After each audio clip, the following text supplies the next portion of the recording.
My name is Lisa. I'm 35 years old and work part-time. I live with my husband, Mark, and our daughter, Emma. Mark works in an office and Emma is in first grade. We bought an old house and still owe money on the mortgage. When Emma started school, I began working part-time to help pay off our mortgage. Mark is the older child in his family, but his younger sister, Nancy, got married before us and moved into their parents' house to take care of their father. Initially, it seemed like Mark's father was open to anyone inheriting the house, but Nancy, who married first, pushed Mark out, saying, "I'm looking after Dad, so the house should be mine." When Nancy moved into her parents' house after her mother passed away, her father was still healthy and didn't need her care. The house was impressively large with a beautiful gate and spacious land, which amazed me when I visited it before marrying Mark. I couldn't help but wonder if Mark's parents were wealthy. During our dating days, Mark didn't seem to come from a wealthy background, so seeing his parents' grand house was a surprise. Mark explained that his grandfather had been wealthy, but financial difficulties arose during his father's time. Despite its size and prime location in a residential area, Mark described his parents' house, inherited from his grandfather, as old-fashioned and not very comfortable to live in. He joked that even if they sold it, its value due to the large plot of land was remarkable. I understand somewhat why Nancy kicked Mark out and made him live in her parents' house. She wants to feel happy owning this land and house. But I'm not sure if Nancy actually owns the property and house now. When Mark and I got married, he promised me that since Nancy would take care of his father, I wouldn't have to worry about taking care of my father-in-law in the future. Because of this, we decided to buy our current house. It seemed right that Nancy, who would care for her father, would inherit the house. Even from my father-in-law's perspective, he would probably feel more comfortable being cared for by his daughter if he became bedridden and needed care in the future, rather than by me, his daughter-in-law. However, when we visit my in-laws' house for Christmas or summer holidays, Nancy seems to treat her father poorly. Even during meals, my father-in-law is treated like he doesn't belong. When Mark or I try to sit with him, Nancy gets angry and says, "Dad prefers to eat alone, so leave him be, don't interfere." After meals, when I visit my father-in-law's room to chat, he expresses his unhappiness with Nancy. "I don't want to stay in this house because Nancy makes things difficult." According to my father-in-law, he always eats separately from Nancy's family and gets fewer side dishes. Despite this, Nancy still takes a significant amount of money from her father for living expenses, even though he lives on a pension. Despite saying she would take care of him, Nancy doesn't do his laundry or much housework. My father-in-law does most of the cleaning inside and takes care of the gardening. Because Nancy ignores her father, even her husband and children who live with them don't treat my father-in-law with respect. When my father-in-law, who doesn't drive, asked Nancy's husband if he could drive him to the horse race track on his day off, he was treated as if his request was absurd. "I'm not your driver. If you want to go to the races, take a taxi. If you have money to spend on horse racing, use it for our living expenses." My father-in-law said this jokingly because he was bored, but he was strongly scolded. Nancy's 10-year-old son is cheeky and seems to tease my father-in-law. "Grandpa, stay away. You smell. Don't come out of your room." Even though they've lived together since he was born, my father-in-law seems to have no memory of ever holding him. When my daughter visits, he dotes on her and talks with a hint of loneliness. "You're my only grandchild." When I heard those sad words, I started feeling sorry for my father-in-law. Every time we visit his house, my husband gets upset and tells Nancy to treat their father better. In response, my sister-in-law angrily argues back at my husband. "I am treating Dad just fine. Are you trying to take this house away from me? I won't let anyone have this house." My husband finds it troubling how fixated my sister-in-law is on the house. Then my father-in-law had a fall at home. The house isn't set up for elderly people, and he tripped over a small step, fracturing his right hand. Thankfully, he didn't suffer any other injuries and didn't need to go to the hospital, but it's difficult for him to do anything without the use of his dominant hand. We visited him and were shocked to see how weak he'd become. Not only can he not use his right hand, but he can barely move and clearly needs help. Despite this, my sister-in-law's family completely ignores him and doesn't take care of him. He can still manage to get to the bathroom on his own, but eating is quite challenging for him. My husband immediately confronted my sister-in-law, asking, "Why aren't you looking after Dad?"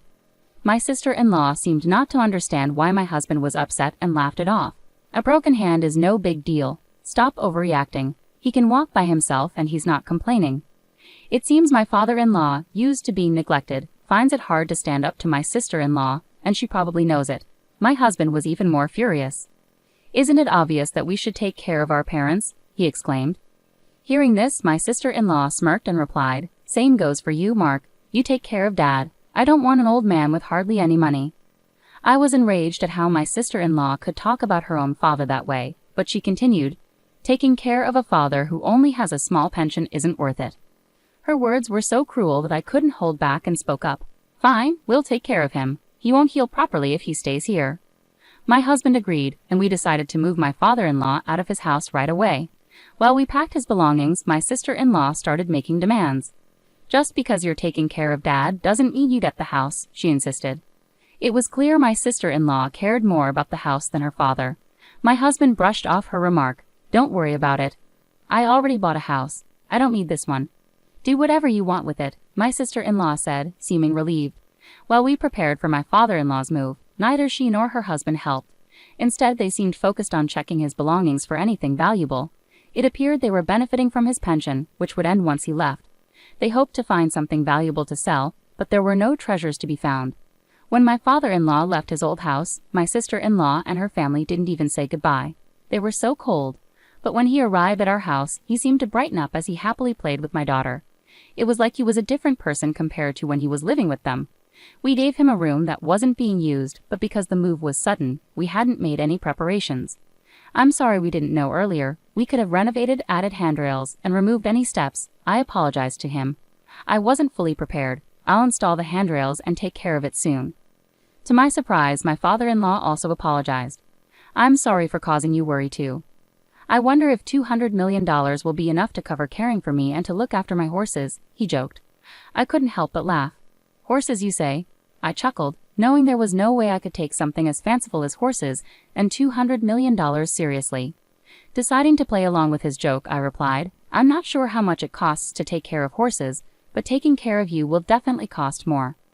I didn't understand why he brought up horses, but I thought his joke was just something wealthy people might say. However, when I saw my father-in-law's worried expression after my reply, I began to wonder if he found my joke funny. Then he started speaking seriously. Does it really cost that much to take care of someone? All I have left is $200 million. Looking at his serious face, I realized his earlier joke wasn't really a joke at all. Panicking, I tried to explain, I was just joking. $200 million is more than enough. In fact, it's too much. I immediately went to my husband to ask about the horse business and the $200 million. My husband seemed just as puzzled, but then he remembered something about his grandfather being a landowner. Remember how I told you my granddad was quite wealthy? Maybe Dad owned horses, my husband speculated. Together we approached my father-in-law to hear the full story. It turned out that he had owned horses for many years, and his frequent visits to the racetrack weren't for betting but to check on his own horses. He had never shared this with his family, so my husband and his sister had no clue. Now, with his broken hand, he was starting to seriously think about his future. He worried that mentioning his ownership of horses and having assets worth $200 million to his daughter and son-in-law might lead them to demand it from him, especially after my comment about home modifications. Feeling concerned, he decided to confide in me about his horses and financial situation. Understanding his apprehension, my husband reassuringly said, I'm not sure how much it costs to care for horses, but with $200 million, you should be fine. We'll handle your care expenses, so don't worry about it. My husband's confident assurance put me at ease. After confirming with the person who had always looked after his horses that everything was in order, we settled the issue about the horses. Knowing now that my father-in-law was quite wealthy, I started to see him in a new light. I thought that once his daughter realized he had significant assets, she would regret kicking him out. Imagining her regret brought me some satisfaction. Since my father-in-law moved in with us, our lives had changed. Balancing my part-time job with caring for him was challenging, but my husband and I managed together. Having my father-in-law at home brought new joy to my daughter, who found a new conversation partner in him. He seemed happier too. His walking had improved since moving in, and even before we finished the home modifications, he could walk slowly with a cane. Though his broken hand was still healing, he was practicing eating with his left hand. Back at his old home, his nephew would complain whenever he left his room, so he didn't move around much. When he tried to go to the racetrack, his son-in-law seemed annoyed. This lack of activity might have contributed to his muscle weakness and fall. On sunny days, he could now take walks with my daughter's help. I had been so focused on his recovery that I hadn't thought much about my sister-in-law. However, 3 months after my father-in-law moved in with us, she called in a panic. Is Dad there? Get him on the phone right away. At that moment, my father-in-law was out for a walk with my husband and daughter. When I told my sister-in-law this, she became even angrier. You knew, didn't you? You knew that house was rented. That's why you took Dad to cause problems for us. I was confused by her accusation. She seemed to be implying that their house was rented, but she had always claimed it was theirs. Even if it was still in my father-in-law's name, calling it a rented house didn't make sense to me.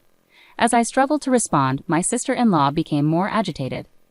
Some guy claiming to be the landlord of our family home showed up, saying I'm behind on rent and that I need to either pay up or leave.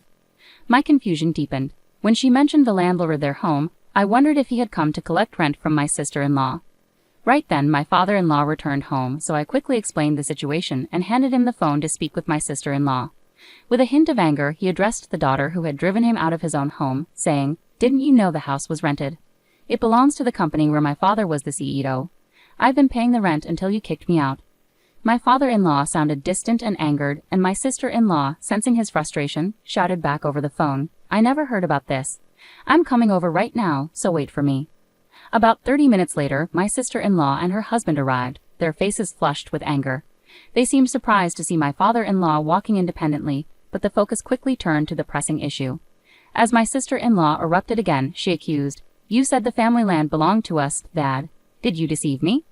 Smirking slightly, my father-in-law responded, "I didn't deceive you. I just didn't tell you because of how you've been treating me." My sister-in-law was left speechless by his comment, and her husband intervened, saying, "Setting that aside, can you please pay the rent? If not, we'll be evicted from the house." My father-in-law chuckled dismissively. "Why would I pay rent for a house where I no longer live? After you kicked me out, isn't that a bit unreasonable to ask?" Unable to counter his logical response, my brother-in-law fell silent. Then my sister-in-law spoke up. "Dad, were you planning to make life difficult for us all along? You seem more energetic now than when you were living with us, even with your injury." Stepping in to clarify, I said that's because he's been doing daily rehab exercises, practicing walking, and working on using his injured hand. My father-in-law nodded in agreement. "Being kicked out by you was actually a blessing. Since moving in with Mark, we eat together as a family, and I feel valued." My sister-in-law and her husband were left speechless. Just then, my daughter innocently revealed my father-in-law's true situation. "Grandpa, your horse is racing in the next horse race, right?" My father-in-law grinned and replied to my daughter, "It's racing this Sunday. How about we go watch it together?" Excited, my daughter ran off, but my sister-in-law and her husband quickly caught on and asked him, "Dad, do you really own a horse? Are you a horse owner?" With a self-satisfied look, my father-in-law answered, "I didn't say anything because I knew if I mentioned money, you'd try to take it. And talking about horse racing always annoyed your husband." Suddenly, my father-in-law's demeanor turned serious. His stern expression sent a chill through me. As he spoke slowly, the tension in the room grew even thicker. "I no longer consider someone like you, who disrespects your own father, as my daughter. I knew you moved in with me hoping for inheritance." Caught off guard by my father-in-law's stern tone, my sister-in-law looked visibly stunned. His final words, "You won't get a single cent of my inheritance," seemed to deliver the final blow. Hearing this, my sister-in-law appeared shocked and staggered.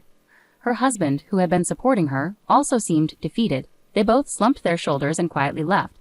The rent for my father-in-law's house turned out to be a substantial amount, far beyond what my sister-in-law and her husband could afford. They had no choice but to move out.